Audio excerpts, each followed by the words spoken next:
Nah, dipandulah kita itu oleh Allah melalui Kangjeng Nabi Muhammad sallallahu alaihi wasallam agar senantiasa ingat kepadanya dengan Assalamualaikum warahmatullahi wabarakatuh. Ya, alhamdulillah bersama dengan perwakilan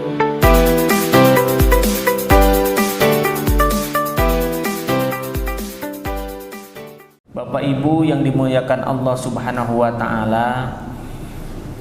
Seyogianya kita dalam menjalankan aktivitas agama harus senantiasa melibatkan Allah.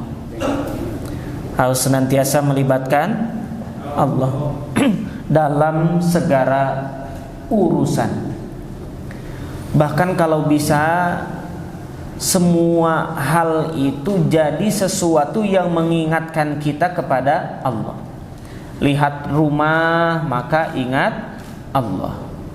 Lihat jalan ingat Allah. Lihat kendaraan ingat Allah. Lihat masjid ingat Allah. Sedang sholat pun juga harus ingat kepada Allah. Karena ada orang sholat masih belum juga ingat kepada Allah. Sedang baca Al-Quran juga ingat kepada Allah. Lihat istri kita ingat kepada Allah. Istri kita lagi marah ingat kepada Allah, bahwa semarahnya istri kita tetap ciptaan Allah. Yang memberikan kehendak istri kita bisa marah adalah Allah. Ingat pimpinan kita, lihat pimpinan kita harus jadi ingat kepada Allah. Diberikan tugas juga ingat kepada Allah. Semuanya harus Allah, Allah, Allah. Dan menyebut Allah itu harus sepasih mungkin. Ulah jadi Allah gitu kan, atau Allah ya. Allah takhim di situ. Allah, coba katakan Allah ya. Bahkan guru saya ketika menyebut kalimah terbaik ya, kalimah thayyibah, afdhalul dzikri fa'lam annahu la ilaha illa Allah. Jadi dibulatkan Allahnya, tidak diwasolkan, alif lamnya tidak dibuang. La ilaha illa Allah. Begitu. Artinya apa? Dalam keadaan zikir pun orang masih lalai kepada Allah, apalagi yang tidak zikir. Berarti segala sesuatu itu harus dijadikan potensi zikir kita kepada Allah. Dan pangkal daripada zikir itu adalah sholat, pangkal daripada sholat itu adalah sujud, pangkal daripada sujud adalah zikir, pangkal daripada zikir itu adalah tawadhu. Apa itu tawadhu? Merendah hati kita bahwa yang hadir hanyalah Allah, yang berkuasa hanyalah Allah, yang memberikan perintah adalah Allah, yang memberikan kita napas adalah Allah. Semuanya Allah, Allah, Allah. Kalau semua orang, setiap kita bisa menyematkan Allah di dalam batin kita, di dalam jiwa kita, insya Allah maka akan memperoleh yang disebut dengan ketenangan. Ala bizikrillahi tatmainnul qulub. Silakan tanya, kenapa orang itu bekerja? Sebetulnya tujuannya sederhana, agar tenang. Tenang apanya? Tenang hatinya. Tenang itu berarti ada uang buat beli beras, ada uang buat bayar listrik, ada uang buat cicilan rumah, buat bayar kendaraan. Kan tenang tujuannya. Tapi ketenangan itu tidak akan didapatkan dengan banyak uang kalau tidak ada Allahnya. Makanya orang udah kaya banget, jabatannya udah tinggi banget, anger sholat gitu, masih cari kiai, masih cari ahli hikmah untuk menenangkan jiwanya, karena itu tidak menjamin bahagia. Karenanya kita harus membedakan, yang Allah berikan kepada kita itu kan ada hak milik, ada hak guna. Ada hak milik, ada hak guna. Masjid ini bisa jadi milik nazirnya, bisa jadi milik wakif atau orang yang bangun ini, tapi bisa digunakan oleh siapa saja. Jalan itu milik Pemprov, milik Pemda atau milik kecamatan, milik desa, tapi yang pakai siapapun. Udara ini nggak ada pemiliknya, hak milik, tapi semuanya bisa menggunakan. Sebetulnya kita itu bersyukur ketika mampu menggunakan. Makanya lihat, ada orang kampung itu merasa tenang. Kenapa? Rumahnya hanya 4x5, tetapi begitu buka pintu rumah, yang terlihat itu hamparan sawah atau kolam, meskipun batur, tapi dia bisa menggunakannya. Kalau toh zamannya selfie, dia bisa selfie setiap hari di sawah itu, di kolam itu. Dan itu tidak bisa didapatkan oleh sebagian orang yang ketika keluar rumah itu sudah benteng orang, sudah rumah orang. Betul nggak? Berarti si orang kampung itu punya hak guna yang lebih besar menikmati alam semesta. Begitu. Karenanya kita bersyukur di sini bisa menggunakan hak-hak Allah. Ya, bawakan Allah, bawakan Allah, Allah, Allah, Allah. Coba satu kali lagi, Allah. Katakan yang bagus, Allah, Allah, la ilaha illa Allah.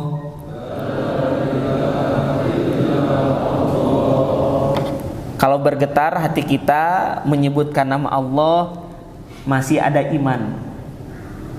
Tapi kalau nggak geter gitu kan, wah Pak Ustaz saya geter pas bilang Allah. Ya kenapa kok bisa bergetar? Ya pas lagi bilang Allah ada WA masuk gitu. Itu lain cerita.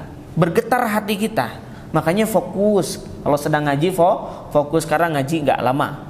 Ya cuma ini maksimal sampai dengan jam 8 kurang 10 jam ini ya.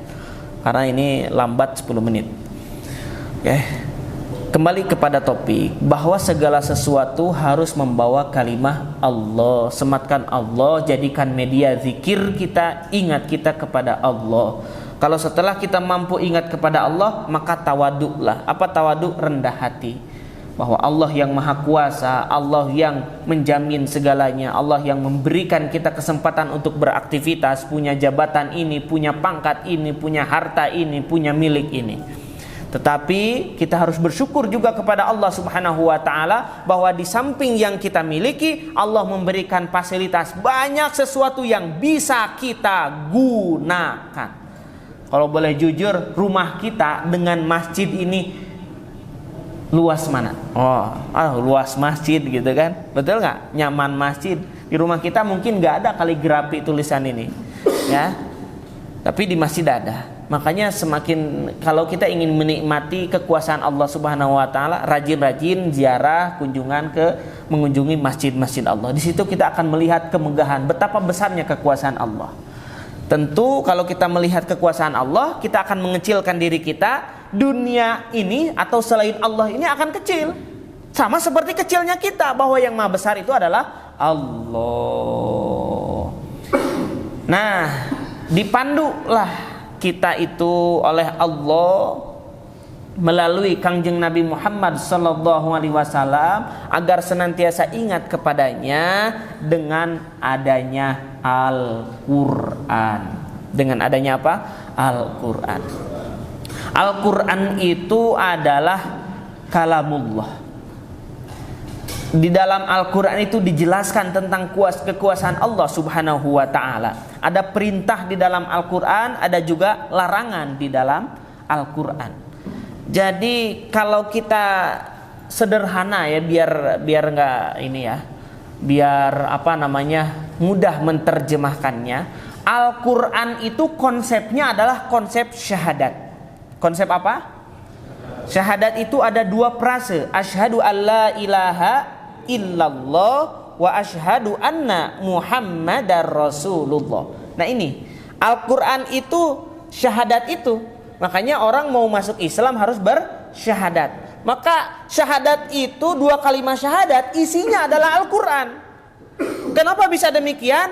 Asyhadu alla ilaha illallah, konteksnya atau substansinya atau isinya, esensi daripada asyhadu alla ilaha illallah adalah tauhid, adalah aqidah. Maka Al-Quran yang berkaitan dengan ayat-ayat Makkiyah atau ayat-ayat yang sebelum Rasulullah hijrah itu berkaitan tentang membangun aqidah, keimanan, tauhid kepada Allah Subhanahu wa ta'ala. Maka ada disebut dengan ayat Makkiyah, surat Makkiyah.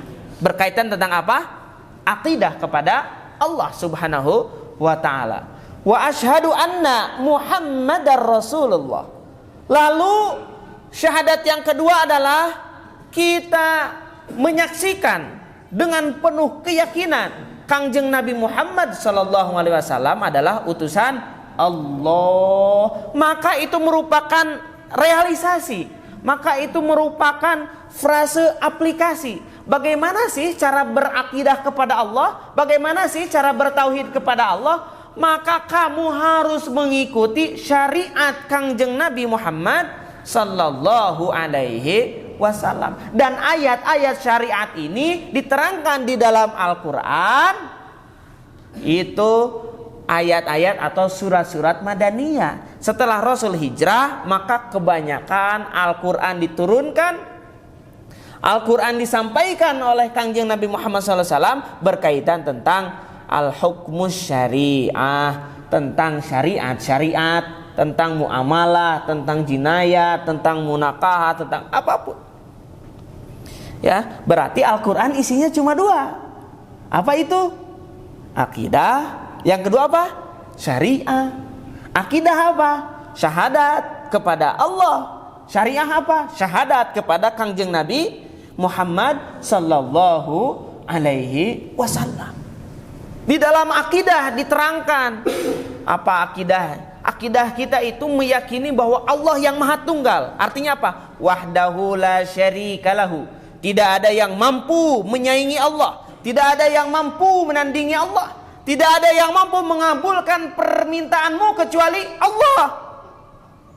Komo boneka, komo batu ali, tidak ada. Itu kalau kita meyakini bahwa boneka yang berarwah, waduh, misalnya, atau boneka dari bayi yang diculik di air kerasan gitu kan. Ya, naudzubillah. Mudah-mudahan tidak ada orang yang tega jahat seperti itu ya. Kemudian diyakini bahwa kalau kita ngingu, bahasa Jerman ya, ngingu boneka yang diyakini mampu memberikan keberkahan, mampu membawa namanya apa ya, fortune gitu kan, kebahagiaan. Ini tentu sebuah kesyirikan. Kenapa?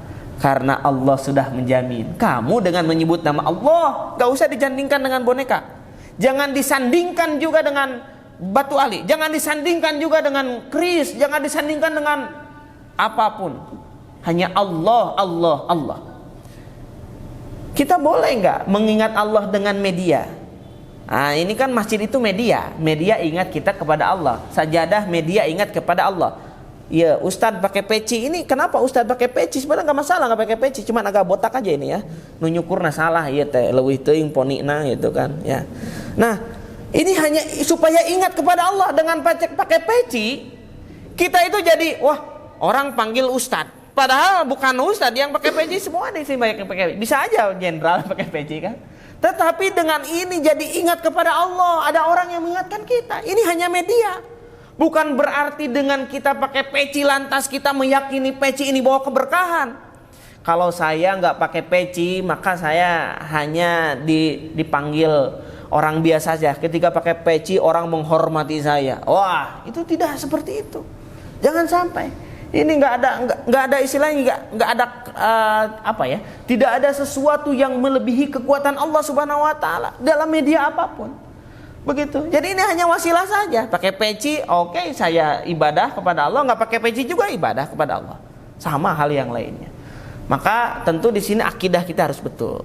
Ya, ayat yang pertama kali turun di dalam Al-Quran apa? Surat Al-Alaq ayat 1 sampai dengan 5. Iqra bismi rabbikal ladzi khalaq. Apa itu? Berarti itu tentang akidah. Sok, mau apapun kamu bacalah. Fenomena, wacana, wawasan, informasi, berita dengan apa? Dengan menyematkan Allah. Iqra bismi rabbikal ladzi khalaq. Ya. Alladzi khalaqa. Khalaq itu apa? Yang menciptakan. Berarti segala sesuatu yang diadakan oleh Allah, segala sesuatu yang diciptakan oleh Allah, sebutkan Allah. Khalaqal insana min 'alaq. Itu keyakinan.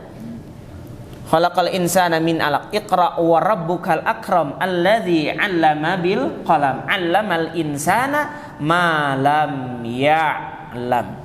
Itu bicara tentang akidah. Kita harus yakin bahwa Allah yang mengajarkan kita. Tanpa Allah kita nggak akan jadi apa-apa. Tanpa Allah kita nggak tahu apa-apa. Jadi apa hak manusia menyombongkan diri? Kita tahu ini itu karena Allah wa 'allama Adamal asma'a kullaha thumma aradahum 'alal malaikah. Manusia tahu, Nabi Adam tahu, malaikat gak tahu. Kenapa? Karena Allah yang pilihkan manusia lebih tahu ketimbang makhluk lainnya. Begitu. Ya. Ayat yang terakhir apa? Ada ayat yang terakhir.